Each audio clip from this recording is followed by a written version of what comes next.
Hello and welcome to our webinar today, Predicting Protein Formulation Properties in Discovery Studio 2020, presented today by Lisa Yan, the Senior R&D Manager of the Life Science Modeling and Simulation Portfolio at Dassault Systèmes BIOVIA. Lisa is responsible for managing a team developing protein modeling and design tools, as well as basic simulation functionalities such as charm dynamics simulations in Discovery Studio. She has been with Dassault Systèmes BIOVIA for over 25 years and started her career working on force field development. Lisa obtained her PhD in computational chemistry working on force field parameterization for organic compounds. My name is Michael Gans, Senior Program Manager at Dassault Systèmes, and I'll be moderating today's session. Before we begin, I would like to note that attendee phone lines are muted. If you have any questions during the webinar, please submit them anytime via the questions or chat windows in the GoToWebinar control panel, and we'll answer them at the end of the session. And now I'd like to turn the webinar over to Lisa to begin today's presentation. Lisa, it's all yours. Thank you, Mike.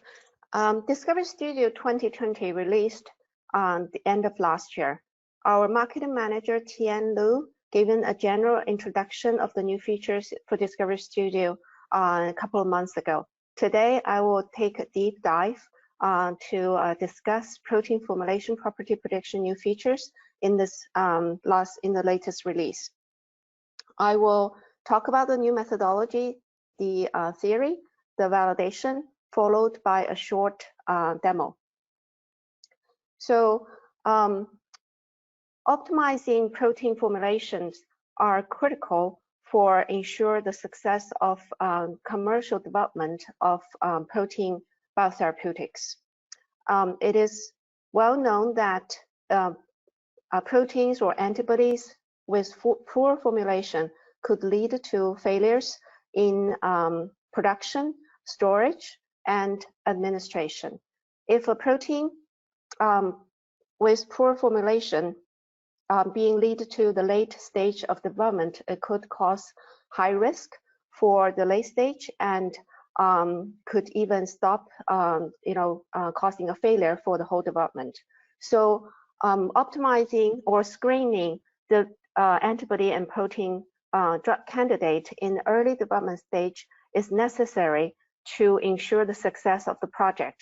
However, due to the limitation of the materials at early stage and the quality of the material, experiments taken to measure those properties are often using indirect method, which could lead to unreliability result and inconsistent result. Here, computational methods are not only useful to use the screen the protein candidate in early stage or throughout the development process, but also could provide insight into the understanding at molecular level of why certain candidates have poor formulation properties and could lead to rationalize the protein drug design approach. So in the latest release of Discovery Studio, we created a new protocol that predicts 3 protein formulation properties: protein aggregation, viscosity, and solubility. The predictions are based on 3D structure predictors, so it's more consistently predicted comparing to the sequence-based method. The model 3D structure can provide useful predictions. Our calculated properties are also pH dependent on the solution pH, so the predicting information can be used to guide on the formulation conditions, such as choosing the solution pH or an ionic strength. Calculations are typically taking a few minutes per protein, so this fast calculation allows screening of large number of candidates at any stage of protein antibody design. The first property, protein aggregation, has been available in previous Discovery Studio release and include as well as the developability index. Now this is merged into this new protocol and the old protocol is deprecated. Protein aggregation, one of the main reasons causing protein aggregation is because of hydrophobic interactions between protein molecules. Here we take MIT method in license from MIT to calculate the hydrophobic surface patches. The larger of the hydrophobic surface patch, the protein is more likely to aggregate. Taking that further, if a protein has a very low net charge but large hydrophobic surface patches, it's not a good, it will have a low developability index, and it's not likely to lead to success in the downstream development. So this is called a the predictor is called developability index. It's calculated by hydrophobic surface patches and taking into account of total molecular charge.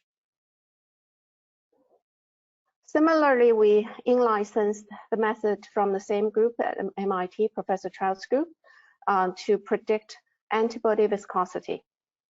The antibody or protein viscosity is more governed by long-range electrostatic interaction. So here, the concern is about calculating the molecular charge, and the predictor is getting the negative surface charge patches on the antibody variable domain.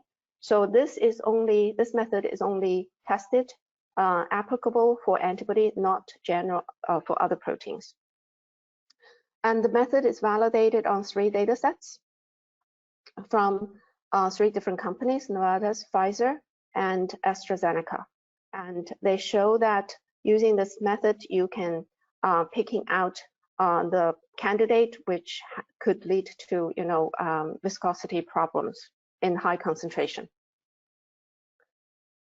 The last method, or the last feature that we predict for protein solubility, for protein formulation, is the protein solubility.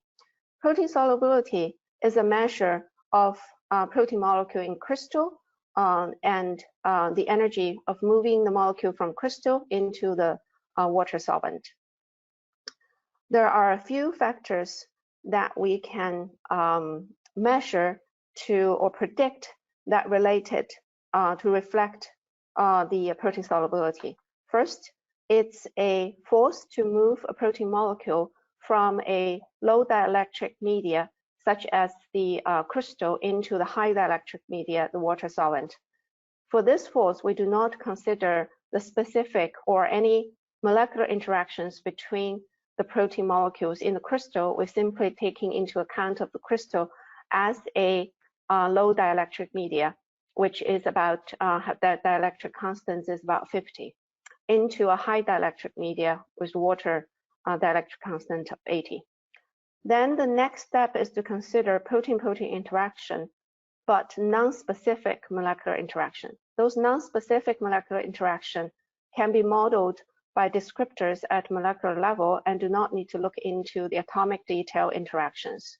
Those molecular descriptors are hydrophobic surface patches, molecular charge, molecular dipole, and on top of that, there could be very specific molecular interactions in the crystal that forms tight bond between interacting molecules. Those are not going to be modeled well by the molecular level descriptors. I will give an example in our test and to show those cases do exist, and further measure needs to be taken to get those predictions correctly.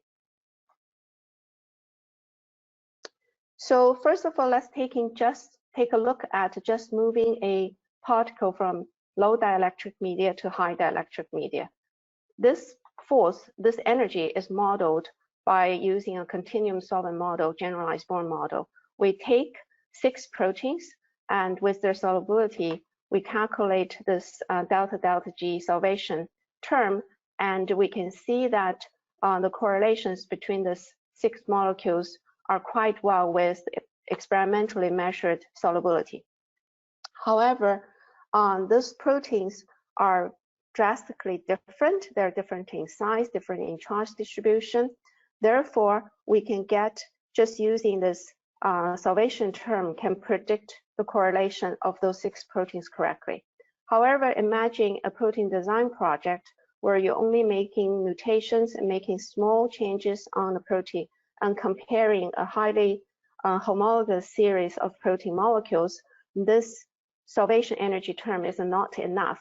Typically, the salvation term for those mutants are highly similar. So the molecular level of descriptors for those non-specific interaction is necessary to reflect the differences of those homologs.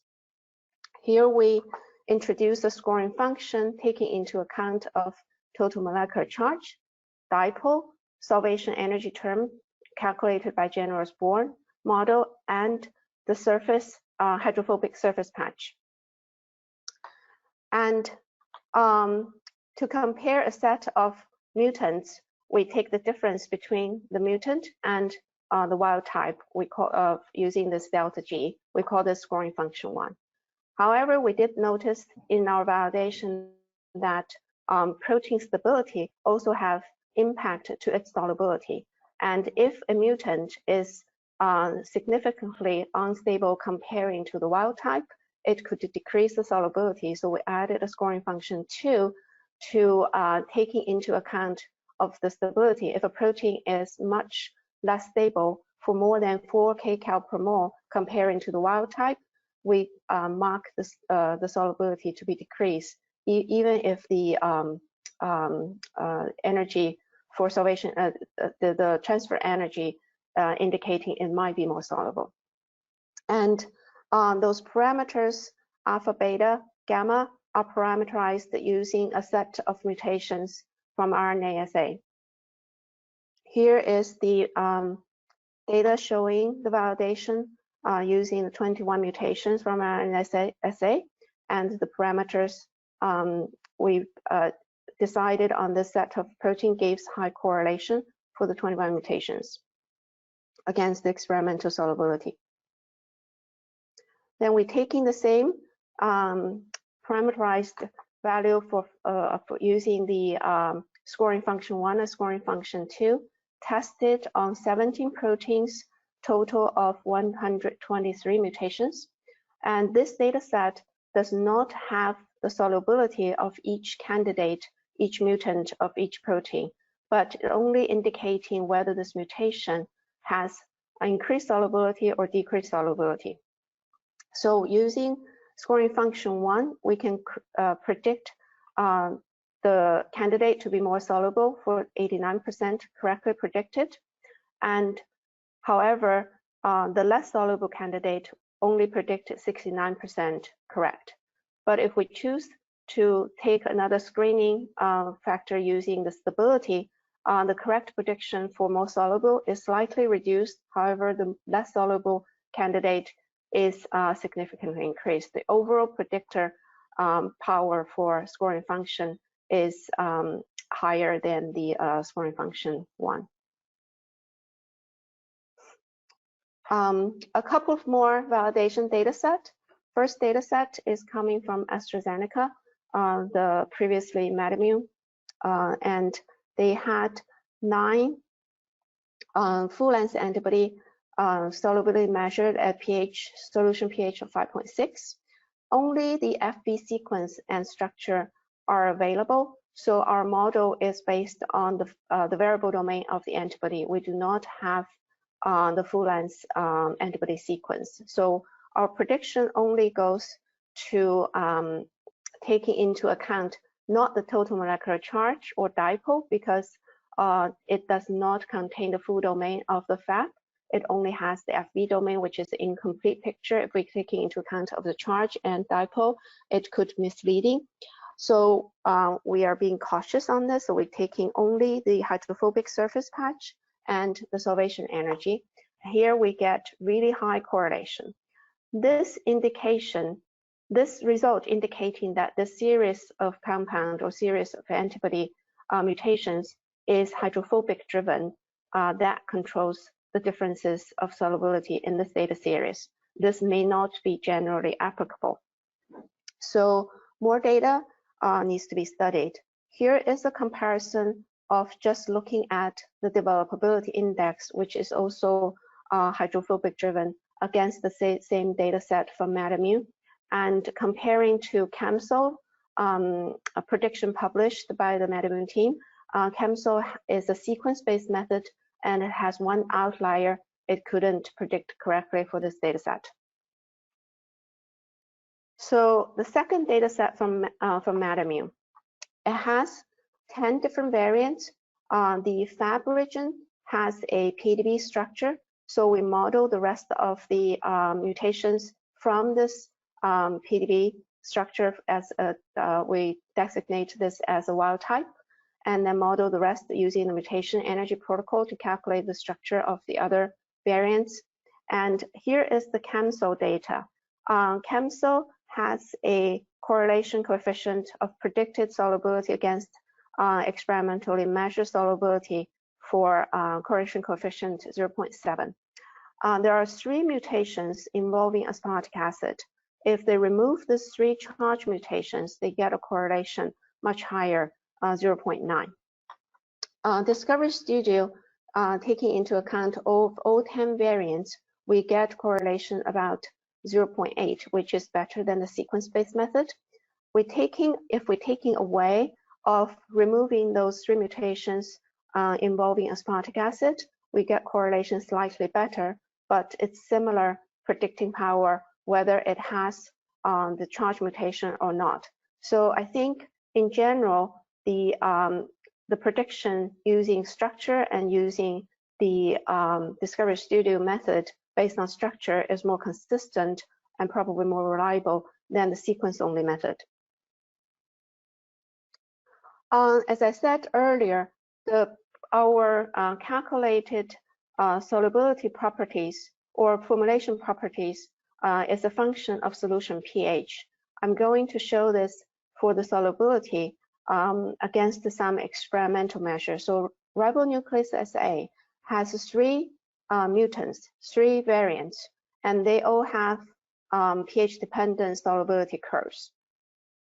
And our calculation shows a good match to the experimental data for the pH-dependent solubility. And another example for pH dependency is the insulin, zinc insulin. It also has 1 experimentally measured solubility curve, and you can see our calculation prediction fits to experimental pH-dependent curve very well. Next example shows some problem in the prediction. It's called this CNTO dataset. It has 7 different full-length antibodies with the same constant domain. The Fab structure is available, so we take this structure into our prediction and model the other variant from this Fab structure. Here we see that if we're using scoring function 1, we get some level of prediction, but you can see the agreement is not great. And if we use developability index, it actually has negative correlation against the solubility, and so it has no prediction power whatsoever using the developability index. This first means on the right hand, this chart indicating that this set of variant, their variation of solubility is not governed by the hydrophobic interaction between the proteins. It has more other factors that contributing significantly influences the solubility of this protein series, and including charge, dipole, molecular descriptors improves the prediction. However, it's still not really a great picture. So we take a deeper dive, building up the crystal environment and looking into specific interactions between the interacting partners within the crystal packing. Based on this analysis, we can predict the solubility of those variants, except the MEP5 candidate, because it has an insertion and it's harder for us to model, so we didn't do that in this exercise. So we're only taking into account of the variants just involving mutations and not insertions in the loop region, and we get the a much better correlation prediction based on the analysis of crystal interaction.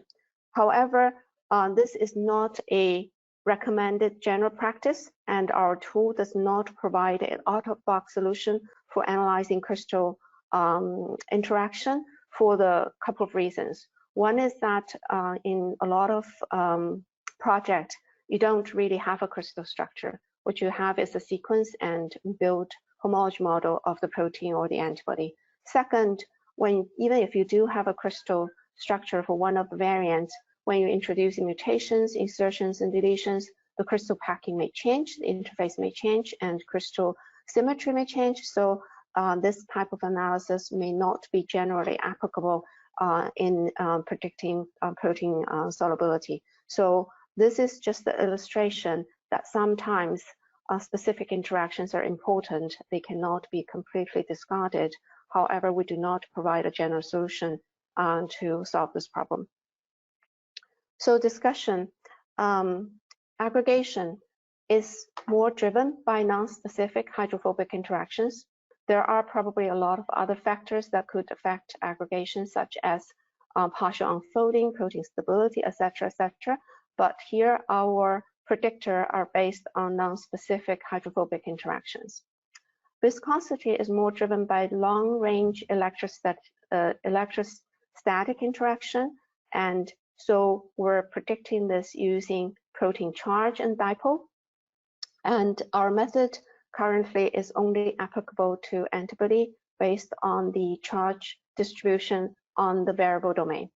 Solubility is governed by a mixture of hydrophobic, polar charge interactions in the crystalline phase, and we are modeling the non-specific molecular interactions in our prediction. And we think that they can be modeled quite well in most cases, and we also provide pH-dependent solubility profile or formulation profile for different candidates. However, sometimes specific interactions are important to consider. So you may ask, for the prediction for antibodies, for full-length antibody, monoclonal antibody, or other entities of the antibody, what should be your input into this protocol to run the prediction? Do you need a full-length antibody structure, or can you use just the Fab domain, or can you use just the FB domain? The recommendation here is looking at by making the assumption, or it's a reasonable assumption, that protein interaction for antibody, they are mostly based on domains, meaning that if you're looking at the interaction in solution or in the crystal, the interactions are between Fab domain, Fab constant domain, FC Fab domain, or FC domain, or the domains to the hinge region. Assuming that most projects working on antibody engineering are only making changes to the Fab domain, or most time to the variable domain, we consider the other domains and hinge regions constant. Therefore, model the formulation property just taking the Fab domain as input is a good approximation. If you're only taking the FB domain as a predictor, it should be taking caution by doing that. Some people do that. Sometimes it's necessary to do that. However, caution needs to be taken because the FB domain is a not full domain for representing the Fab for its molecular charge and its molecular dipole, and it could lead to inconsistency in the prediction. So we recommend using Fab domain for the prediction to get the correct, especially for the solubility. However, for viscosity, the validation are done using just the FV domain. I will, in the next slide, rationalize this approach, but since the validation are using the FV, it should not be taking it as a general applicability to other protein domains and generally applicable in other situations. And also we find that the prediction are, because a lot of approximations and assumptions are made, they should be used to rank a series of highly similar antibodies and it's not absolute measure of the solubility or viscosity or aggregation propensity of different proteins. So correlation between a series of similar proteins will be better versus proteins from various different families, different highly dissimilar proteins. So the rationale for using the FV region to represent the charge of the Fab domain for antibody viscosity is the following. We took the Fab structure from PDB, available Fab structure from PDB. There are human Fabs, human Fab fragment, and we calculate the charge of the constant domain, the CL domain plus the CH1 domain, and the charge of this constant domain in the Fab region is typically positive. Okay, so it's in very small chunks, it will have negative charge or zero charge. So most of the Fab domain, constant region of the Fab domain will have positive charges. Then imagine that if you have negative charge on the FV domain, it could create big dipole in the Fab domain. And it also could reduce the total molecular charge. When you're reducing the total molecular charge, it reduces the repulsion between different protein in solution, and larger dipole increases the attraction of different protein in solution. Therefore, increases the viscosity of the protein in high concentration. So this is our kind of rationale to explain why using the FV domain can be a good predictor for the viscosity. However, the picture is only really using partial information to make the prediction easier for practical purposes. So it needs to be used within the applicable domain. So I will get to explain the workflow of how to use this protocol effectively to quickly and effectively, and then go into the actual demo. So if you have an antibody sequence, a series of antibody sequence, and don't have the structure, or if you have a set of protein sequences, even if it's not an antibody, you need to build the structure using homology modeling. For antibody specifically, we have a specific protocols to build antibody Fab region structures. You only need to build the structure if for a series of mutations of the antibody, you only need to build the structure for one of the candidate, and then from either known crystal structure or predicted homology model of one of the candidate, generate the other variants using the calculate mutation energy protocol.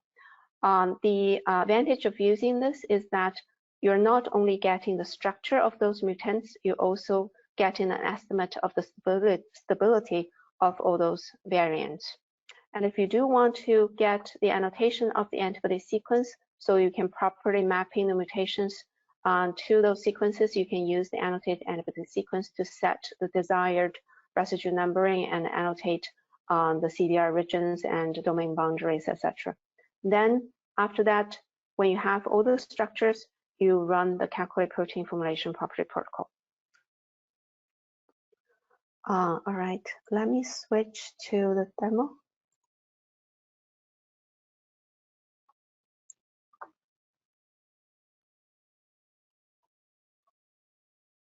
Okay, so here we, let's say I have a set of sequences.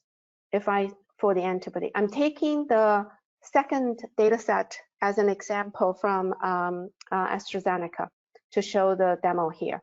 So let me start with one sequence, assuming that I do not have structure and I want to annotate the sequence to start my calculation. I will go into this protocol to annotate the sequences using any desired numbering scheme.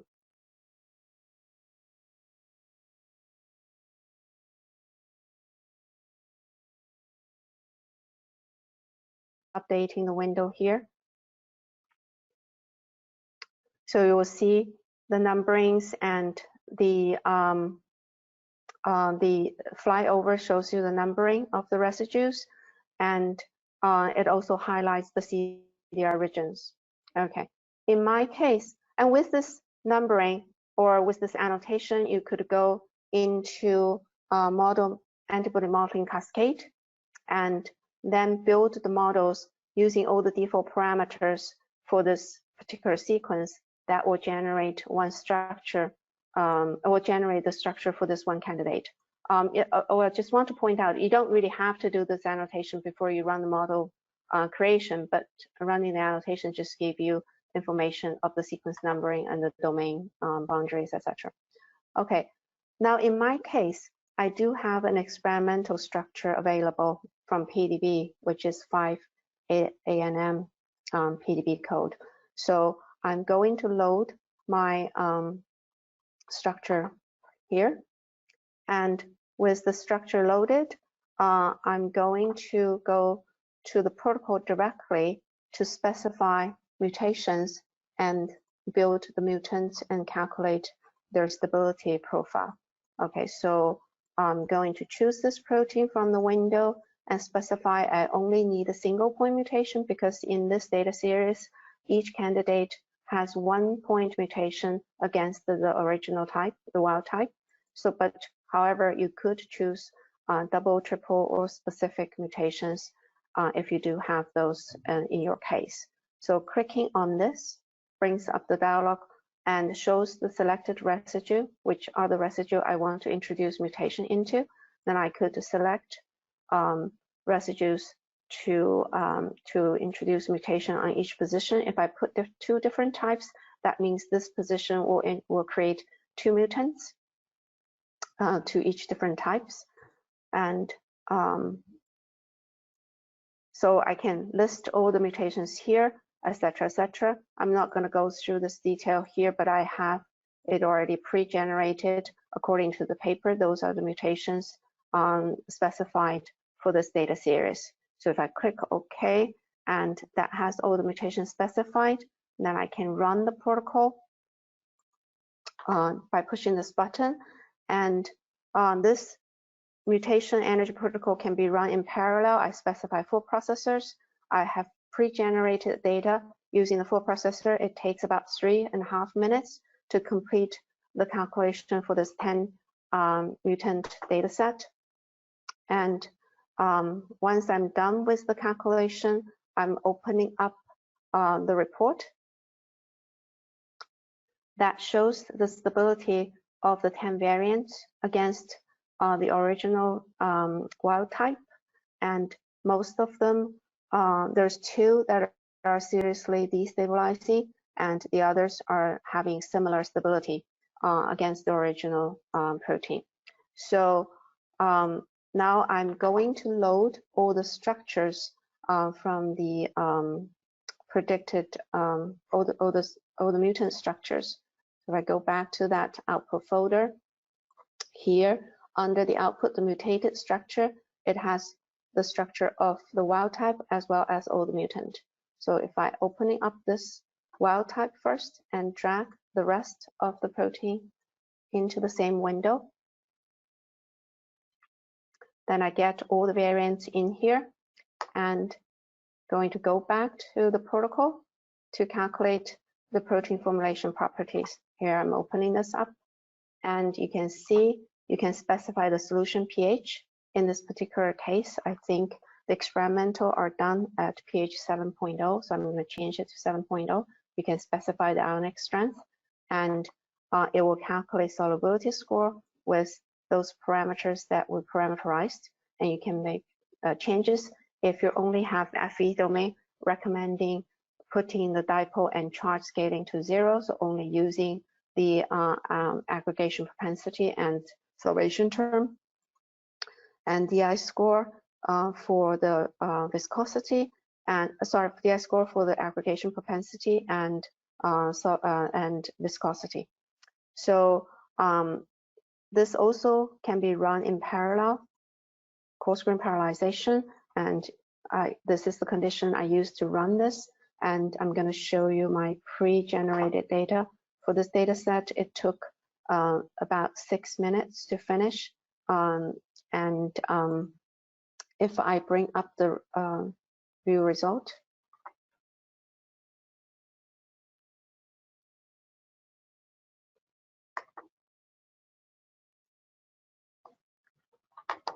it loads all the close some windows so it'll be easier to see here. First of all, let's take a look at the report, and it shows all the properties or descriptors related to the protein formulation, the things we predicted: net charge, isoelectric point, the pH of maximum stability of different variants, the dipole moment of the molecule, solubility, developability index, and viscosity.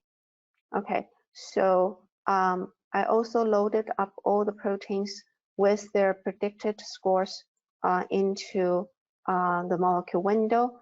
And if you go back to, you could color the protein surfaces to examine their viscosity. Where is the charged surface patches? Where are the residues that are contributing to those for further analysis? So for example, if I take a look at candidate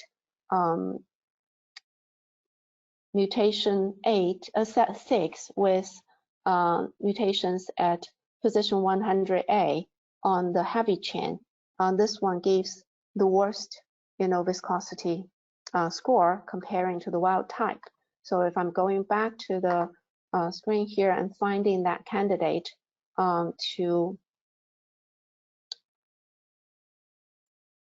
so this is the wild type, and I'm going to make the wild type visible and turn off this one. First, let's create a molecular surface to color for the wild type. And using this Q map, this is a charge map at cutoff radius of 10 angstroms, and using this to color the molecular surface. Okay. And you can see that on the CDR region or the antigen binding region, there's a slight red area that is the negative charge surface area for the wild type. So if I'm going to go allocate the candidate 6 here and turn off the display and turn on this one and do the same thing.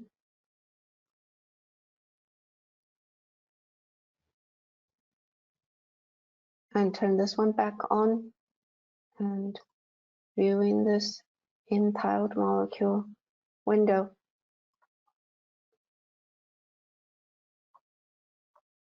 You can see that this is the wild type. Just to make sure this is the wild type. And this is the mutant 6. And you can see this is more red spread in the larger area, and the color is deeper comparing to the wild type. So this is definitely the area that contributing into more negative charge and introduces bigger dipole in the Fab region and probably reduce the total charge of the molecule. So this one, if you want to dive deeper into looking at the contributing residues to this negative surface charge, you could, working on improving the candidate if it's desirable. Okay, I'm going to end my presentation here and turn it back to Michael and for any questions and discussions. Great. Thank you so much, Lisa. We've had a couple questions come in, and we'll go ahead and start with the ones that have come in first. Just a reminder to the audience, feel free to submit any questions you've had come up during the presentation in the chat or questions panels there and go to webinar, and we'll be sure to try and get to those. The first question is, can I use the methods you described to predict the formulation properties for other antibody modalities, such as SCFV or bispecific antibodies? Right. Thanks, Michael. Yes, to some degree. So for solubility, for aggregation propensity, absolutely yes, but use with caution for viscosity, because as I said, viscosity using just the negative surface patches for monoclonal antibody trained on the variable domain could be just using partial information from the whole domain to be trained. And the only data set that has been trained is published in the original paper. So probably more validation is needed to be applicable to other antibody structure, modalities, or even applicable to other proteins. For bispecific, you should taking the individual domain that involved in bispecific and using those as input. I know there's various complexities in the bispecific protein that some are using linkers to link scFv onto the bispecific, so similar consideration with the scFv applies there as well. Perfect, great. Next question, should we give input of only FV structure for formulation properties calculation, or if Fab containing FV and constant is provided, will it drastically change the result? As I said, I think we have not done a systematic validation against the using the full-length antibody structure, but I would recommend to use the Fab region, because our validation and parameterization, well, not parameterization, our parameterization are not using the Fab region, but our overall validation are using Fab as input, except that one data set from Medamine, which we do not have access to the Fab region.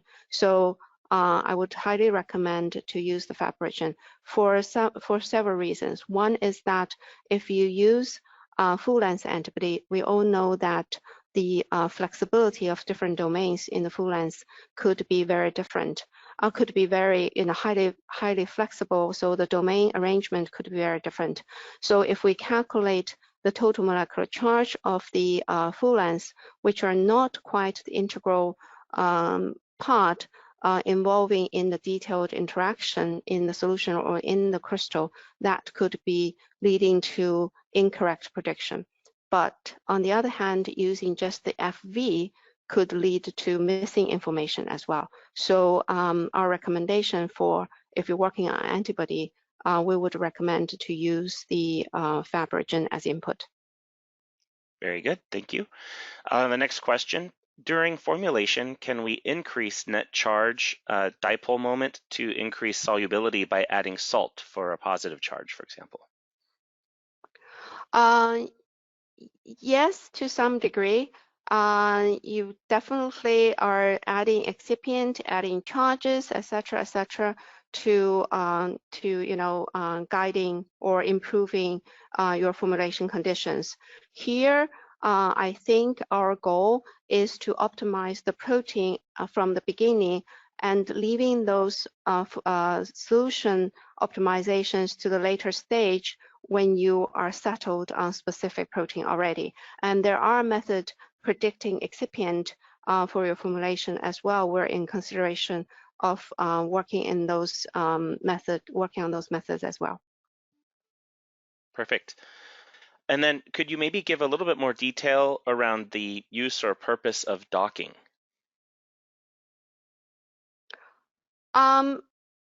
Here, I would say we are aiming at very fast and hopefully robust method for predictive protein formulation properties. I would not rule out of using docking, but that could be taking much longer to run the calculation. And also, if you're thinking about looking at protein interactions for solubility, looking at specific interactions, docking is also quite often our low resolution predictions. So the error in docking could be, introduce more variables into the prediction than helping. But I would not say it's absolutely not going to provide you some insightful information. But I wouldn't apply this to high super screening projects, only if you want to dive deeper into understanding some aspect of the problems maybe using the docking for that purpose. Perfect. So it looks like that's all the questions that we've received at this time. Thank you so much, Lisa, for your time and expertise. I'm sure that the audience found this information very useful and interesting. Thanks again, everybody, for joining, and we'll see you at the next one.